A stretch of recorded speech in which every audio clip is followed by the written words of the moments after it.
Earl, it feels good to be on the right side of history. The Cleveland Cavaliers putting belt to, I don't want to say BTA because it was close for a good portion of the game, but it is now a 2-1 series after Cleveland takes a 126-104 victory. It is now a 2-1 series lead for Indiana, but the Cavaliers at full strength with Darius, Evan, and DeAndre back in action. Win by 22 points on the road. Earl, they unleashed a 3-2 zone.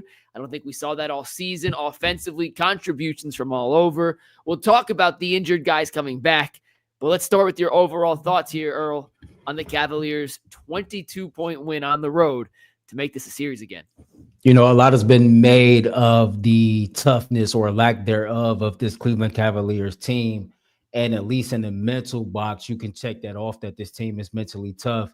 You got to hand clap them up, you know, for being able to wash away game 2, to come out in game 3, focus, set the early tone, make shots, be stout defensively, and rebound, you know, pretty much just crash the glass all game long. I thought Max Strus hit the opening 3. You could just see the pace of play with Darius Garland out there. I thought the Cavs came out and played with just a different level of energy. And again, back to the point of the mental toughness. There's a lot of that's been said about this team and the physical toughness, but to lose our heartbreaker in the fashion that they did in game 2, and to be able to bounce back mentally and emotionally and get ready to come out there and handle a business in game 3, you got to give a hats off to that team. I thought Kenny Atkinson made some pretty good coaching moves when Ty Jerome showed him early on that it just wasn't his night yet again. He set his ass on the bench. And he played the guys that was efficient. He played the guys that was contributing to the overall cause. And the Cleveland Cavaliers walked away. They led the entire game. They didn't blow the big lead. They had a 21-point lead at halftime. They was able to withstand whatever run that the Pacers made in the second half, and they closed this out. We are right back in the series. And even though it's 2-1, you could really argue minus the fourth quarter in game 2, Cleveland really outplayed Indiana the last 2 games. When you look at the big picture, I'll go big and then go small. This was the first time the Cavs have been whole all series, and they just won by 20 points on the road. So what does that tell you? They outplayed Indiana for 47 minutes on Tuesday. Should have won game 2. Inexcusable loss. But now, down 1-2 with game 4, a quick turnaround Sunday night. The vibes, the morale inside that Cleveland locker room has to be, we can get this team. Tyrese Halliburton had 4 points tonight, Earl. He looked severely hindered. His left hand was wrapped. They said it was a wrist injury. He hurt, somehow suffered in game 2. If Halliburton isn't with Indiana and he's not playing at 100% capacity, that is not a very intimidating offensive team. They have a bunch of role guys who are good, but without Halliburton, they don't have the head on the snake. And Indiana played very well in game 1. Their comeback in game 2 was miraculous, but today in game 3, you saw what this team looks like when their best player, Tyrese Halliburton, has a D, F level game for his standard. 5 assists to 3 turnovers. He was minus 20, Earl, in 30 minutes. He was 2 of 8 from the floor. No rebounds, 1 steal, 2 personal fouls, and 4 points. And if you can stop him, the other guys on Indiana, Siakam, Nesmith, Turner, Nembhard, Toppin, those guys aren't necessarily initial creators. And even when they can create, they're nowhere near the level of a Tyrese Halliburton. I thought the Cavs defensively did a really good job cutting the head off the snake. But the big story was the return of Darius and Evan and DeAndre to this game, Earl. And you're right. We're not going to have the answer to are the Cavs physically tough enough to win a championship from 48 minutes of basketball? We're not going to get that answer. There's no yes or no determination from what we saw tonight. I do think what you said about the mental toughness side of it prevails true. And Darius was out there, clearly hampered in some capacity. It looked like he re-aggravated his toe a few times, but his sheer presence opened up driving lanes for other guys. He had that little no-look pass to Evan Mobley. That was such a nice pass. Kevin Durant started tweeting about it. And DeAndre Hunter's floor spacing ability and ability to play defense in that 3-2 zone, which we'll talk about here in a second, was the turning point of the game for Cleveland. And having those options, you didn't have to play Ty Jerome 30 minutes today, Earl. Why? Because you had options. Isaac Okoro didn't get off the bench until the final 3 minutes of the game.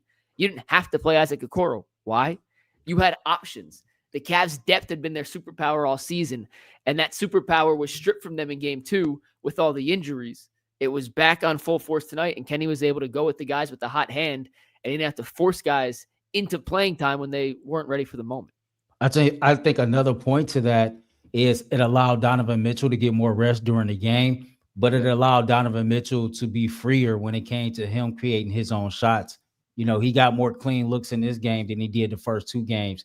It seemed like it seemed like it wasn't so much of a struggle, to create space for him or, to get the ball. And so just having those guys back out there with you on rotation, it allowed Donovan Mitchell, who's been playing lights out throughout the playoffs, to be able to, withstand that level of play, considering how many minutes he's been playing and how hard he played in game 2. And so not only did it put people back in their proper roles and being able to allow them to contribute in the way that they normally did, but it allowed your superstar to do superstar things without exerting so much energy as he did in the past 2 games. Earl, he had 43 points tonight. He had 48 points in game 2. He had 33 points in game 1. Tonight, Donovan, 14 of 19 from the floor, 5 of 13 from 3, 10 of 14 from the free throw line, 9 rebounds, 5 assists, 1 steal, only 2 turnovers, Earl. This is a guy that in the playoffs, historically speaking, has been one of the best scorers this league has ever seen. He has 8 straight game ones. 8 straight game ones where he scored 30 or more points. He scored 33 in game 1. That's at least 10 points fewer than he scored in each of the last 2 games here, Earl. When you need a bucket in the playoffs, the list of guys that you'd want before Donovan Mitchell to get that bucket is incredibly short. And I don't think we should be taking this for granted, because what he is doing night in and night out right now against a scrappy, physical, and athletic Pacers defense is simply remarkable. And some of the shots he's making, Earl, the body control in air, is as good as I've ever seen. He made 3 or 4 plays tonight that if he was born and playing in like 1983, if he did that, we would call him an alien and say he's the greatest basketball player to ever live. And now it's Donovan being Donovan. The one he had where he went up to dunk and did a little dipsy-do under, put it off glass, right to left spin English. It's absurd. And in the playoffs, when defenses tighten up and it becomes a one-on-one game more than it is in the regular season, you need guys to create separation and be able to make those difficult shots. And Donovan's really damn good at it, Earl. And it impresses me every single time I watch it. Yeah, I think he had one in the first quarter when he went up against 3 defenders and he got the and one. That's what I'm talking about. I just, you look at it and we understand that it's levels to this, right? Like in a regular season, man, we see guys ball out all the time and we see guys to create these wow moments and then they shrink when they get to the playoffs. But Donovan Mitchell is one of a few in the history of this game that has this next level that he's able to take it to. You talk about him being top 8 all time and playoff scoring leaders. Just think about that. Only 8 seasons in the NBA, and he's one of 8 that has averaged at least 28 points a game all time. And only him and Allen Iverson, I believe, has played less than 75 playoff games with those numbers. And so how he's played year in and year out when you get to this point of the season, it says a lot about who he is as a player and being that next level superstar. You look at this series, man, what is this, 4 or 5 consecutive 30-point games that he's had?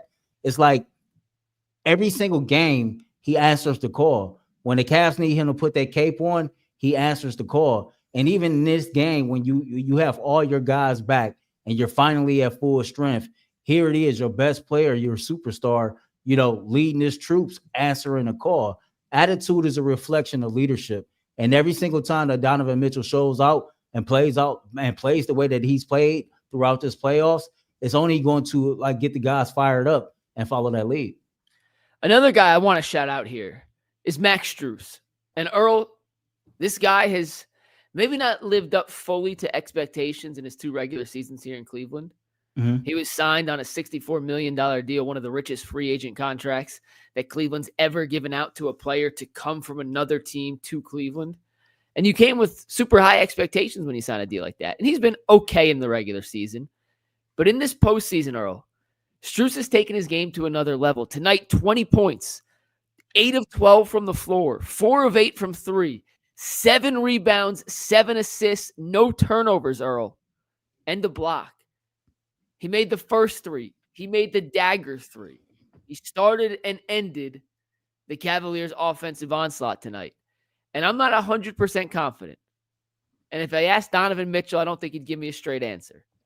But Earl, I get the sense that late in games, if you ask Donovan, who do you trust most out of all your teammates in a situation like this to get the ball to, I think he might say Max Strus. He's been in an NBA Finals with Miami. He's played in almost as many playoff games as anyone on the roster not named Tristan Thompson. He's almost played in as many playoff games in his career as Donovan Mitchell has. Mm-hmm. And Strus just seems, in this series in particular, to have brought the best out of himself, making threes at a higher clip and giving you the playmaking and the rebounding from that 3 position that you need. And not only that, how about defensively picking up Halliburton full court? Earl, in game 1, the Cavs face guarded Halliburton 1 time all game, according to Second Spectrum stats. In game 2, they face guarded Halliburton 33 times. Halliburton didn't play enough to get the full number yet. I stopped tracking in the second quarter when he went out for that big stretch. But in the first quarter, I tracked the Cavs face guarding Halliburton 8 times in the 10 minutes he was on the court. It's on pace to be about 40 times, a little higher than game 2, but he didn't play as many minutes, so the tracking got a little skewed. But Max Strus is playing terrific offense and then picking up Halliburton full court. And it's no surprise, and it shouldn't come as a shock that Halliburton just had an absolute dud of a game on the same night Max had his best game in the playoffs for the Cleveland Cavaliers. Those two go hand in hand because when his offense is clicking, it makes his defense that much better as well. You know, let's go backwards a little bit, but if you remember, there were certain points last season to where the Cavs were in late game situations, and Max Strus was a guy that was always vocal that he wanted the ball in his hands. And to me, that always stood out because that's a different type of mindset. That's a different type of attitude. Yep. That's not something that, you have to coach up in certain people. You either got it or you don't. And the fact that Max kind of like carries himself in that light of a closer, as a big play guy, big shot maker, it says a lot about who he is and what he brings to this team. You just look at his contribution the last 2 games, especially to me on the defensive end of the ball. I mean, you couldn't ask for anything more, but I think the fans would agree with it. Like when I seen Max take off, man, with the full extension dunk last game, I knew he was locked in on another level. So I knew coming into game 3, he was going to be one of those guys that we didn't really have to worry about bringing it. Because as you alluded to, he has a lot of playoff experience. He has played in NBA Finals, and he was the guy who hit the opening shot. He set the tone early with some early first quarter threes, and I think the Cleveland Cavaliers was just off and rolling from there. Max Strus has played in 61 career playoff games. How many career playoff games do you think Donovan Mitchell has played in, Earl? I've seen it earlier. It's like 60 or 61. Donovan Mitchell has, and my Google's loading, 61. And what did I say Strus played in? 61. They played in the exact same amount of playoff games. Think about that. It's a lot of playoff experience. And Strus is a guy, as you alluded to, is not afraid of the moment. Mm-hmm. He's not going to make 50% of his threes every game, but he's not going to shy away from the moment.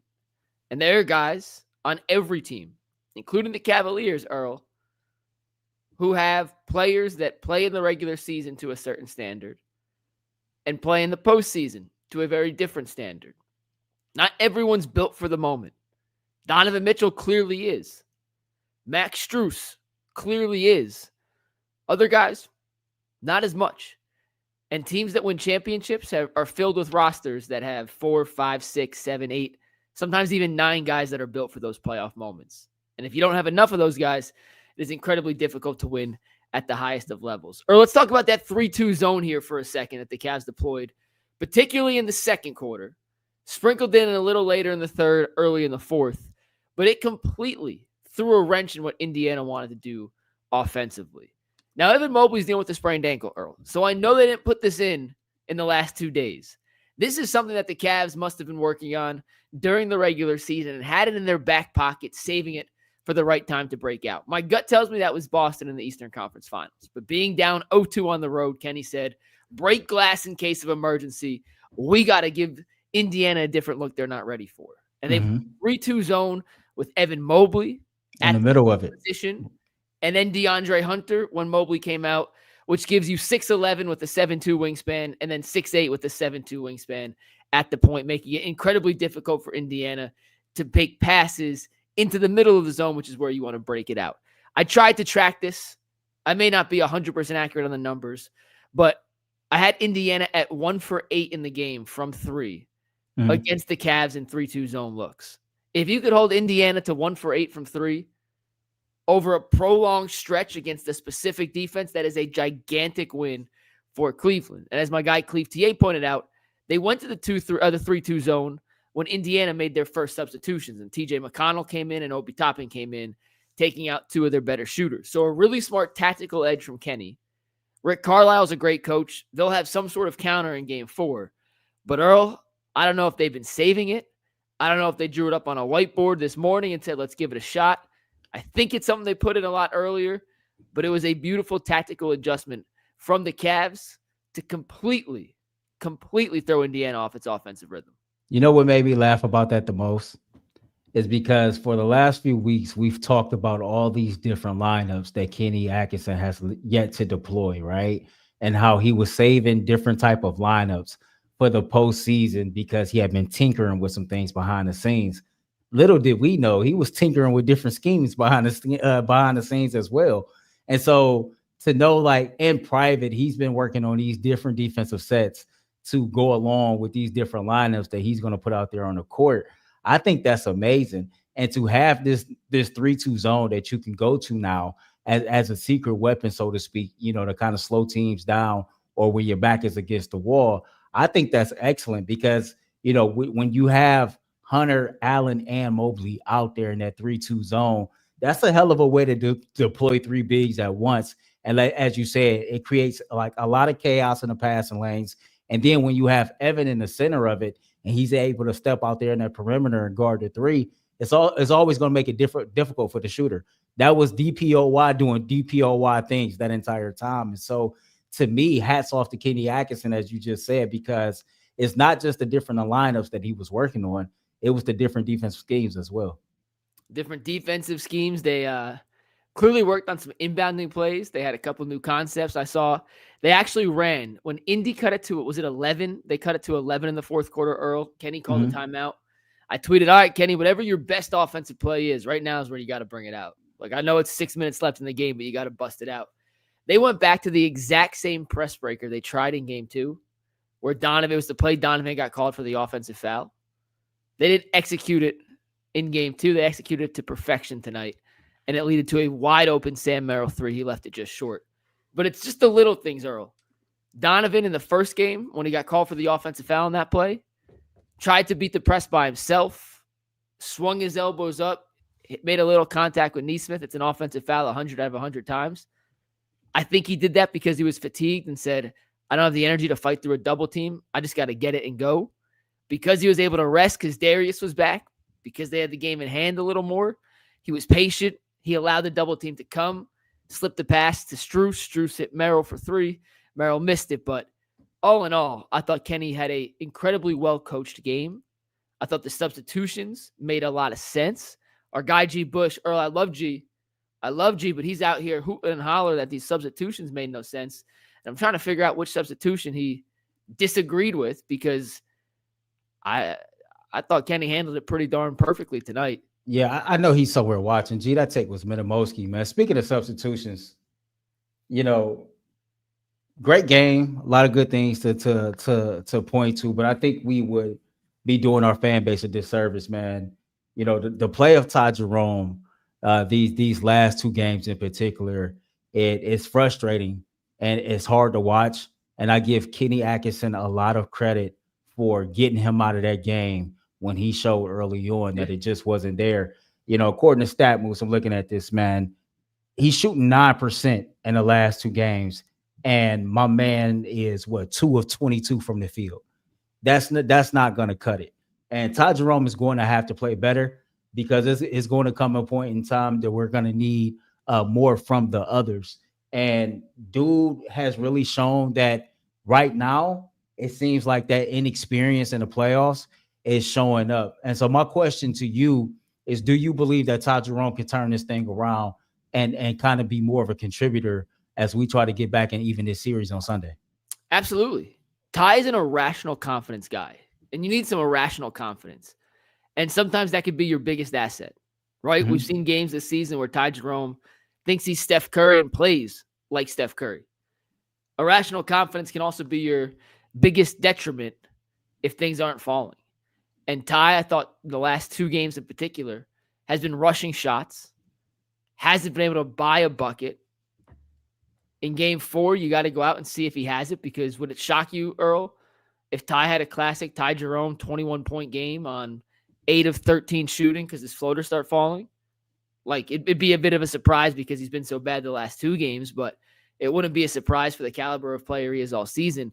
But the one thing I'd say to Ty is, in these last 3 games, because of the way Indiana's guarding him, they're asking Ty to shoot. They're saying, Ty, we want you to be a shoot-first guy instead of looking to get your teammates involved. And today, in 13 minutes, Ty had 8 shots and no assists, Earl. And 8 3 shots turnovers. and no assists today. And 3 turnovers. In game 2, he played 28 minutes. He had 3 assists and 14 shots. In game 1, he did have 8 assists. He also took 20 shots. That was a weird game. The numbers look a lot better than the actual impact was. I think Ty has to get back to being a read the defense, take a deep breath, stop rushing everything, and you don't have to make the big play. I feel like Ty's just trying to make something happen when it's not necessarily there, Earl. And I'd love to see him get back to being a pass-first guy who then scores because the defense is taking away the other options, instead of a guy that feels like he has to come into the game and score immediately. If that makes sense. Yeah, definitely. You know, and we'll get out there Sunday and see what he can bring to the table. But I think everybody will agree Ty Jerome has to step it up. Yeah. Like, you know, you've played like a 6 man of the year candidate pretty much all season long. And G alluded to this point. No, Typhus alluded to this point. You all have played so well up until this point. You know, don't get to this moment and let the moment become too big, right? And everybody have bad games, and I get it, the season is long, but y'all big game hunting right now. And Ty Jerome is one of those guys that Kenny Atkinson is dependent on. And so if you want to continue to earn minutes in this series against the Indiana Pacers, he's going to have to step it up, and he knows that, right? Because you have to be a facilitator. You got to be a playmaker. But more than that, man, you got to hit shots. Because when guys like him, Dean Wade, Isaac Okoro are not hitting shots, then you're put in a situation where the Pacers are playing 5-on-4. No matter what else you bring to the court, at the end of the day, this game is about buckets. And if you're not hitting buckets, you're putting that Cavs offense at a liability. And shout out to Kenny. He put Ty in this first quarter, let him see what he had. Ty did not play well, and then to start the second quarter, Sam Merrill was in his spot. So whether he plays in game 4, whether he's totally benched in game 4, I like Kenny's approach. Give him a chance. If he comes out and plays well, keep him in. If he comes out, plays like he has in games 2 and 3, then you go to Sam Merrill and you hope he finds it for game 5. Like, I don't think you have to force it. As long as other guys are healthy, if Darius can play, if DeAndre can play, if Evan can play, you have options. I think the only reason he played so much in game 2 was, who are the other options? And I know you could say Craig Porter Jr. or Jalen Tyson. Kenny clearly doesn't trust those guys in this situation. So that may be the wrong answer. That may not be the right approach from Kenny. But that coaching staff has made it clear they don't trust them in a playoff series of this caliber against a team like Indiana. So you didn't really have an option. Now they have options. And if Ty doesn't have it, it's pretty easy to just keep him on the bench and let other guys get those minutes. Yeah, it's funny you bring up Sam Merrill, man, because he scored 3 points and Ty Jerome scored 2. So neither one of them really contributed much from a scoring aspect. But I thought Sam Merrill made better use of his time out there. I thought his playing time was more efficient. You know, he didn't turn the ball over, and he was able to dish out 2 dimes and grab a board. So it wasn't much more than what Ty did. But again, to me, when Merrill was out there, I thought his minutes was much more efficient than what Ty's was. And it just goes to show it's not necessarily always what you bring from a scoring aspect, but what you do to create from others and what you do to just make sure that you are in control of what the Cavs are trying to do on both sides of the ball. Ty took 8 shots in 13 minutes. Sam took 5 shots in 20 minutes. Ty's taking almost a shot every minute and a half. The Cavs don't need Ty to take a shot every minute and a half, especially if they're not going in. Sam fits in better as that fifth piece in the entire offense, creating gravitational pull to spread Indiana out, allowing other people to drive. He plays off ball better. Just don't look at the numbers. Like that's, I think, just a silly way if you just look at the box score and say, oh, he only had 3 to Ty's 2. Sam made a big impact on this game. He did. Also, his ass off. He finds ways to play defensively. Plus 18 when I'm out there on the court. And what was Ty? Minus 15, right? Minus 15. So the Cavs won by 22. And Ty was minus 15, which means the Cavs were plus 37 with Ty on the bench today. Yeah. So Ty's been awesome all season. He has been very bad in this postseason series. There's no other way to put it. Earl, we're going to close off on this. Darius, Mobley, and Hunter all came back. Let's go one by one real quick. Your thoughts on Darius. How did he look in your opinion? I thought Darius looked good when he wasn't out there being goofy. You know, that 4th foul he picked up, I thought that was emotional. I thought that was careless. And a player of his caliber, understanding that there's so much on the line, you can't put yourself in positions like that because overall that hurts your team. I think anybody that was questioning, you know, Darius's impact, you've seen it in so many different ways, right? You've seen the pace that the Cavaliers was able to play at. You've seen Donovan Mitchell be put in situations to where he didn't have to work as hard to get good, clean looks. So Darius just being back there, you know, being back out there, even though he didn't really have a huge scoring output, I thought it was huge and it had a significant outcome on a basketball game to me. When you talk about Evan Mobley, listen, early on, you could tell the timing and the rhythm was off. I think my man had like 7 mishandles of the basketball early. Ball and he never dropped the ball. and that's weird. But on the defensive side of the ball, I thought he was elite. I thought when he got his legs up under him, he was efficient on the offensive side of the ball. It was a huge contributor. After rolling your ankle and not playing a game 2, you come back and you notch a double-double. And then DeAndre Hunter, even though the Cavs was minus 14 with him out there, the eye test told me that when he was out there, he was having an impact, you know, especially when Indiana were going on making their runs throughout different spurts of the game, or even when the referees was making their runs throughout different spurts of the game. I thought that DeAndre Hunter, you know, when he was out there, no matter what the box score says, the eye test tells me he had a significant impact as well. So just having all 3 of those guys back in the fold, you've seen, you know, how much the Cavs missed them. And then having them, this team at full strength, it lets you know that this series is not over. You go out here and you handle your business, possibly tie this up, and then it's a brand new series from there. Yeah, I thought DG, even though his stat sheet doesn't look like he played a great game, I thought he made an immense impact. You could tell late in the game that whatever numbing cream, whatever Novic, whatever drug they gave him to numb his toe, it was over. Had worn off because he just kept tripping. And I'm pretty sure that was the carbon fiber plate in his shoe and him now feeling every step, just literally tripping him up, which I thought was kind of funny.